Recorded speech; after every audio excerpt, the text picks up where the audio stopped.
नमस्कार। इंडिया की जियोग्राफी को हम इस चैनल के माध्यम से पढ़ रहे हैं।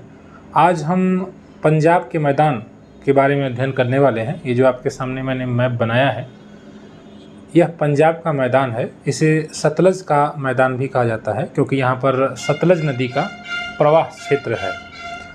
और आइए सबसे पहले हम इसका सीमांकन कर लेते हैं, किस प्रकार से इसका विस्तार है। तो आप सभी जानते हैं भारत के उत्तर में हिमालय स्थित है और हिमालय से और नीचे आप दक्षिण की ओर आएंगे तो बीच में जो नदियों का प्रवाह है, जो क्षेत्र है भारत का, वो मैदानी क्षेत्र है। और सबसे मुख्य आप जानते हैं गंगा नदी का जो प्रवाह क्षेत्र है वो गंगा नदी का मैदान, और उसके बाद ब्रह्मपुत्र का मैदान है। और ये जो आपको दिखाई दे रहा है ये सिंधु और सतलज का जो मुख्य रूप से मैदान है, जिसमें सतलज का मैदान भारत के हिस्से में है, बाकी अन्य आप जाएंगे तो वो पाकिस्तान के हिस्से में चला जाता है। तो प्रमुख रूप से यहाँ पर क्या चीज़ें हैं समझने वाली, हम इस वीडियो में यही जानने वाले हैं। तो सबसे पहले जैसा कि हमने बताया आपको कि हम इसका सीमांकन करेंगे, और ये जो मैंने आपको ब्लैक कलर से जो बनाया है ये आपको दिखाई दे रहा है जो बॉर्डर, ये आपका पंजाब है। ये दूसरा जो ब्लैक कलर का बनाया गया है ये हरियाणा है, और यहाँ पर भारत का एक केंद्र शासित प्रदेश दिल्ली है। साथ ही साथ नीचे राजस्थान है, इसका हमने अध्ययन कर लिया है।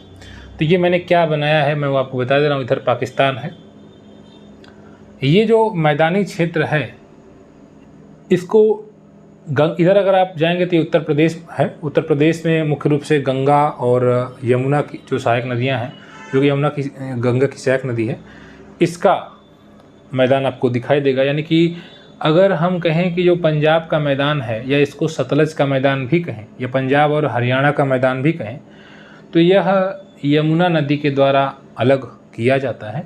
यमुना नदी अगर इसके पूरब में जाएं तो ये जो क्षेत्र आपको दिखाई दे रहा है यमुना नदी इधर का जो क्षेत्र है, फिर वो गंगा का मैदान शुरू हो जाता है। तो प्राकृतिक सीमा क्या है इस मैदान की, ये आप समझ रहे हैं। यहाँ जो पूर्व में है ये यमुना नदी है, जो कि उत्तराखंड से होते हुए फिर उत्तर प्रदेश और हरियाणा के बॉर्डर पर चलती है, और उसके बाद फिर दिल्ली होते हुए फिर वापस से उत्तर प्रदेश में चली जाती है। आगे प्रयागराज यानी इलाहाबाद में जाकर गंगा से मिल जाती है। तो यह सीमांकन या सीमा निर्धारित करती है, पंजाब के मैदान को अलग करती है गंगा के मैदान से।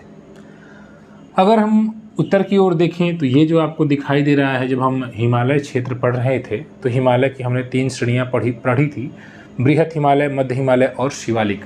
तो ये जो आपको दिखाई दे रहा है नीचे वाला, ये शिवालिक श्रेणी है। शिवालिक श्रेणी है, और अगर आप देखें तो शिवालिक श्रेणी के गिरिपाद प्रदेशों से, यानी कि आधार तल से फिर इसका विस्तार शुरू होता है, और ये इसका यहाँ से इसके बाद ये मैदानी हिस्सा इसका प्रारंभ होता है। तो पूर्व की ओर आपने देखा यमुना नदी है, उत्तर की ओर शिवालिक रेंज है, और इसके अलावा अगर आप पश्चिम में आए तो जम्मू कश्मीर से होते हुए रावी नदी जो आती है, रावी नदी के साथ कुछ हद तक इसका बॉर्डर शेयर होता है पाकिस्तान से, और उसके बाद फिर रावी नदी पाकिस्तान में ही चली जाती है। आप सभी समझ रहे हैं। और ये पाकिस्तान है, इधर का हिस्सा जो आपको पाकिस्तान दिखाई दे रहा है इधर का, तो पाकिस्तान से आपका बॉर्डर लगता है पंजाब का। ये जो आपको पूरा बॉर्डर दिखाई दे रहा है ये पंजाब है, और उसके बाद नीचे इधर राजस्थान है। तो राजस्थान का हमने अध्ययन इसके पहले की वीडियो में कर लिया है। जो सतलज नदी आती है, जो कि तिब्बत के पठार से राकसताल झील से निकलती है, जो हिमाचल प्रदेश होते हुए भारत में प्रवेश करती है, वह भी इसके मध्य हिस्से में बहती है, और शिवालिक रेंज होते हुए फिर ये आती है और प्रवेश करती है पंजाब में। ये जो आपका क्षेत्र दिखाई दे रहा है मैंने आपको बताया पंजाब क्षेत्र है, और पंजाब से होते हुए फिर आगे इससे व्यास नदी मिलती है। व्यास नदी भी हिमाचल प्रदेश क्षेत्र से आती है, और फिर ये पंजाब में मिलती है, और फिर इसके बाद ये बॉर्डर शेयर करती है। सतलज नदी भी पाकिस्तान और भारत के पंजाब, या पाकिस्तान के पंजाब और भारत के पंजाब से कुछ दूर तक सीमा साझा करती है, और उसके बाद वापस सतलज भी पाकिस्तान में चली जाती है। नदियों के जानकारी हमने अलग से वीडियो में किया है। इसके पहले की वीडियोज़ आपने अगर नहीं देखी है तो आप उन्हें देखा करिए, बहुत हेल्पफुल है। यहाँ हम सिर्फ मैदानी हिस्से को बताने का प्रयास कर रहे हैं किस प्रकार से ये मैंने आपको क्या बनाया है ये बता रहा हूँ। अगर आप दक्षिण की ओर जाएंगे तो ये जो आपको क्षेत्र दिखाई देता है, यहाँ पे रायलसीना हिल्स, दिल्ली के पास ये रायलसीना हिल्स है। यहाँ से धीरे धीरे आगे बढ़ते हैं तो अरावली का विस्तार शुरू होता है, अरावली शुरू होती है इस क्षेत्र में, ठीक है। और इधर आप अगर देखें तो राजस्थान का क्षेत्र दिखाई देता है, जो शुष्क क्षेत्र है, मरुस्थलीय क्षेत्र है। धीरे धीरे इस क्षेत्र में इसका विस्तार है। तो ये आपने समझा चारों ओर से इसका बॉर्डर। यहाँ दिल्ली में रायसीना हिल्स आपने जाना होगा। और बड़ी बात ये भी है कि अभी वर्तमान समय में अरावली की स्थिति ठीक नहीं है। अवशिष्ट पर्वत है और साथ ही साथ इसका तेज़ी से अपरदन हुआ है, क्षरण हुआ है, जिसकी वजह से यह अपने पतन के कगार पर दिखाई देती है। और दिल्ली में तो दिखाई ही नहीं देती है। लेकिन समझने के लिए अगर हम प्राकृतिक सीमा समझें तो यहाँ नीचे और साउथ में जैसे ही थोड़ा सा आते हैं तो फिर यहाँ पर आपकी अरावली रेंज शुरू हो जाती है राजस्थान के हिस्से में। ये आपका विस्तार है। इसका अगर आप प्रवाह देखें यानी किस प्रकार से, तो नदियाँ अक्सर ढाल को बताते हैं। इसका ढाल किधर है? यमुना की एक सहायक है सोम्ब, इस नदी को छोड़कर एक अपवाद के रूप में सोम्ब जो है सहायक नदी है यमुना की। बाकी सबका आप ढाल देख रहे हैं अगर, तो उत्तर पूर्व से दक्षिण पश्चिम की ओर इसका ढाल है। इस बात को अगर आप देखें तो पहले ये भी अनुमान लगाया जाता था कि जो आज प्रयागराज है वो गंगा और यमुना नदियाँ इधर ही बहती थीं और इन्हीं क्षेत्रों में आकर ये जो आपको दिखाई दे रहा है इसमें अपवाद है। इसको सरस्वती नदी कहा जाता है, लेकिन वर्तमान समय में सरस्वती नदी का कोई अस्तित्व दिखाई नहीं देता है। लेकिन कुछ रिसर्चेस के आधार पर जो जानकारी उपलब्ध हुई है, ऐसा माना जाता है कि पहले यमुना जो इस प्रकार से इधर बह रही थी वो इधर ही बह रही थी और गंगा का भी प्रवाह कुछ इसी प्रकार से था और यहीं पर तीनों नदियों का संगम होता था, यानी गंगा, यमुना, सरस्वती। लेकिन जब यह क्षेत्र बीच में उठा तो अगर आप इसको देखें तो यहाँ से उठने के कारण ही यह क्षेत्र नदियाँ इधर आ रही हैं और इसके इधर की नदी यानी पूर्व की ओर जाएंगी नदियाँ उधर जा रही हैं, इलाहाबाद की ओर जा रही हैं। तो कहीं ना कहीं यह आपको निश्चित रूप से ये तो चीज़ें आपको समझ में आ रही होंगी कि यह हिस्सा उठा होगा, बीच में एक प्रकार से डिवाइडिंग रेंज के रूप में काम कर रहा है, डिवाइड कर रहा होगा। तभी तो इसका ढाल अगर आप देखें तो उत्तर पूर्व से दक्षिण पश्चिम की ओर इस दिशा में है और इस क्षेत्र का ढाल आप देखें तो कुछ इस प्रकार से है ना। तो ये ऐसा माना जाता है कि इस क्षेत्र में पहले नदियाँ थीं, गंगा, यमुना और सरस्वती, लेकिन बीच का क्षेत्र जब उठा, प्लेट टेक्टोनिक की जो गतिविधियाँ हुई उसके बाद जो बीच का क्षेत्र उठा उसके कारण से गंगा और यमुना का प्रवाह हुआ पूर्व की ओर और जो सरस्वती नदी है वह विलुप्त हो गई या आज के समय में उसकी कोई प्रमाण सॉलिड नहीं दिखाई देता है। यह घग्गर नदी के नाम से जानी जाती है। ये सतत वाहिनी नहीं है, इसमें जल की कमी पड़ जाती है, ठीक है। यह कुछ समय में जब बरसात का मौसम होता है तो उस दौरान ये दिखाई देती है, अन्य समय में यह सूख जाती है। तो ये बीच के क्षेत्र को भी आपने देखा है, घग्गर नदी है, ठीक है।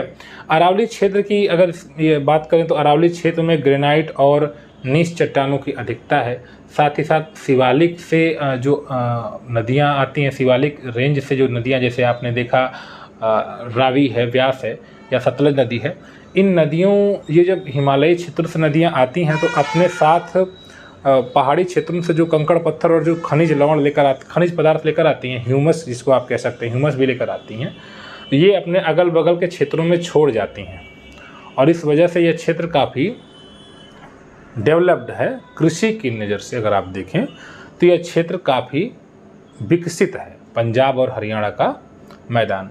इधर जो राजस्थान के रेतीले क्षेत्र हैं, यहाँ से भी जब गर्मियों के मौसम में तेज़ी से जब रेत उड़ती है तो यह अभी रेत उड़कर इन्हीं क्षेत्रों में आकर बैठ जाती है। तो यहाँ इस क्षेत्र में अगर आप देखेंगे तो कुछ रेतीले यानी कि मिट्टी में रेत की मात्रा भी आपको दिखाई देती है।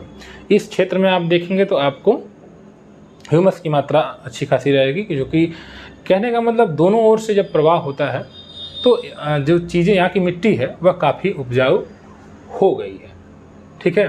तो यह बात आप समझ लीजिएगा कि मध्यवर्ती भाग में इसकी जलोढ़ मृदा पाई जाती है जो काफ़ी उपजाऊ है। चूँकि नदियों के द्वारा लाकर पाटा गया है, इस वजह से यह जलोढ़ मृदा कहलाता है। खनिज से परिपूर्ण क्षेत्र है इसके। इधर भी आप देखेंगे तो जो ग्रेनाइट है और नीच चट्टानें हैं यहाँ अरावली में पाई जाती हैं, तो इसकी अधिकता भी आपको दिखाई देती है।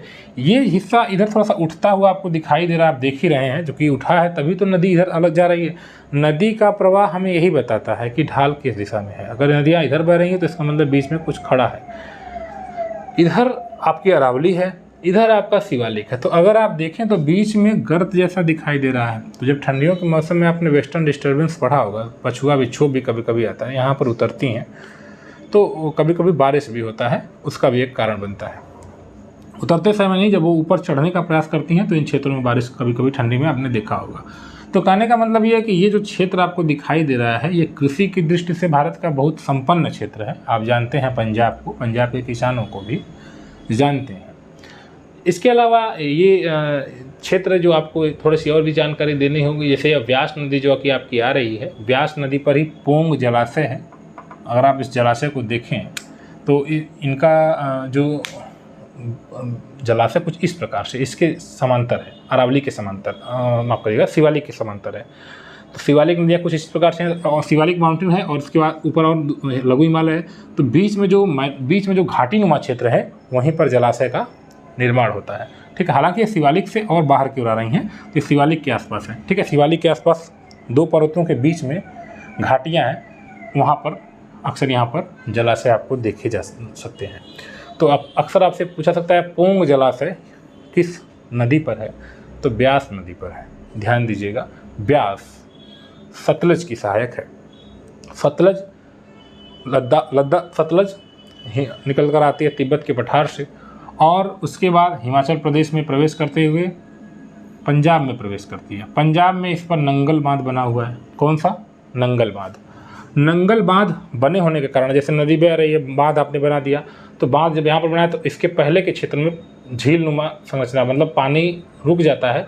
ये है गोविंद सागर। ठीक है, तो गोविंद सागर अगर आपसे पूछा जाए कहाँ पर है जलाशय, तो आपका जवाब होगा हिमाचल में। लेकिन ये आपको ध्यान देना है, ये सतलज नदी का जो प्रवाह क्षेत्र है और जो नंगल बांध बना हुआ है, नंगल बांध बने होने के कारण यहाँ पर उसके पहले पानी रुकता है और यही गोविंद सागर है। आप इस मैप को ध्यान से देख के समझ पा रहे होंगे। और इसी के और ऊपर थोड़ा सा आप जाएंगे तो भाखड़ा बांध भी बना हुआ है। कभी कभी इसको संयुक्त रूप से भाखड़ा नंगल बांध कहा जाता है। तो आप इसको ध्यान दीजिएगा कि नंगल बांध आपका पंजाब में है, भाखड़ा बांध हिमाचल प्रदेश में है, गोविंद सागर जो आपकी झील है वह भी हिमाचल में आपको इस मैप के सारे दिखाई दे रही होगी। ये आपका लुधियाना है, पंजाब का एक प्रमुख शहर है, जो कि आप देख रहे हैं सतलज नदी के किनारे है।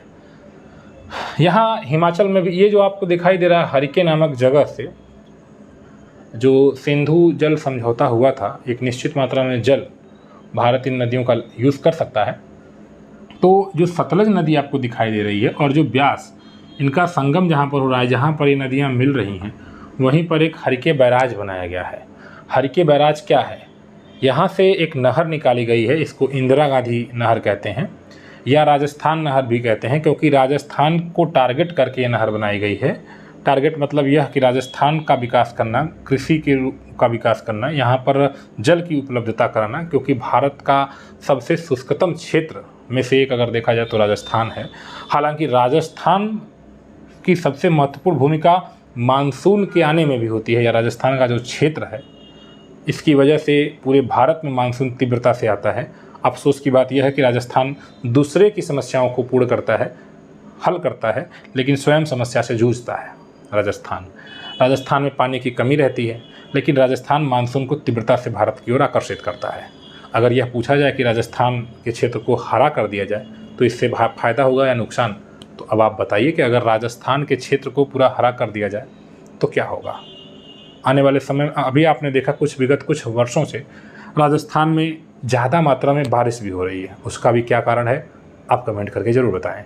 लेकिन अभी तो फ़िलहाल आप ये समझ लें कि सरकार की जो योजना थी कि राजस्थान के क्षेत्र को, शुष्क क्षेत्रों को जल की उपलब्धता कराई जाए, और इसी क्रम में यहाँ पर इंदिरा गांधी नहर निकाली गई, इसे राजस्थान नहर भी कहते हैं, हरिके नामक जगह से सतलज और ब्यास के संगम से। फिर ये आप देख रहे हैं कि पंजाब से होते हुए थोड़ा हरियाणा में भी जाती है, सिरसा जिला है, इसी से होते हुए फिर वापस से राजस्थान में चली जाती है, लास्ट में जैसलमेर तक जाती है। तो इसका प्रमुख उद्देश्य मैंने आपको बताया कि जल की मात्रा उपलब्ध कराना है राजस्थान में। और आप जानते हैं राजस्थान विकास भी कर रहा है और भारत में सरसों के उत्पादन में अग्रणी भूमिका राजस्थान की रही है। तो कहीं ना कहीं राजस्थान का विकास कृषि के क्षेत्रों में हो भी रहा है। तो फिलहाल के लिए इस वीडियो में हम अपनी जानकारी यहीं तक रखते हैं। वीडियो कैसी लगी आप ज़रूर बताएं और आपसे रिक्वेस्ट रहता है कि आप वीडियोस को अपने फ्रेंड सर्किल में शेयर कर दिया करिए, ताकि जो पढ़ने वाले लोग हैं उन तक इस चैनल की वीडियोस पहुँचे और लोग लाभान्वित हों, जुड़ें। और इस चैनल के द्वारा लगातार यही प्रयास किया जा रहा है कि स्टडी मटेरियल्स आपको प्रोवाइड किया जाए बेहतर क्वालिटी में। ठीक है, तो धन्यवाद आपको वीडियो देखने के लिए, शेयर कर दें। धन्यवाद।